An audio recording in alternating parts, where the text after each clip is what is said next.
પહેલી એપ્રિલ પછી મોંઘવારી વધવાના કારણે કોંગ્રેસ નેતા મનીષ દોશીએ ભાજપ સરકાર પર પ્રહાર કર્યા હતા। દોશીએ કહ્યું છે કે મોંઘવારી વધતા સામાન્ય લોકો માટે જીવન નિર્વાહ ચલાવવું મુશ્કેલ બન્યું છે।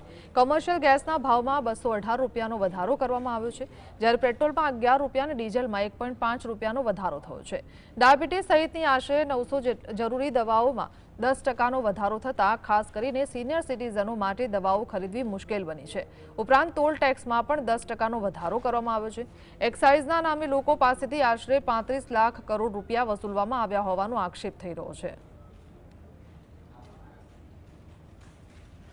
મોદી સરકારે જે સત્તામાં આવવા માટે ભાજપાએ અચ્છે દિનનો વાયદો કર્યો તો એ અચ્છે દિનની વ્યાખ્યા 11 વર્ષે કેન્દ્રમાં સરકાર હોવાથી એમને આપણને સૌને અહેસાસ કરાવ્યો છે।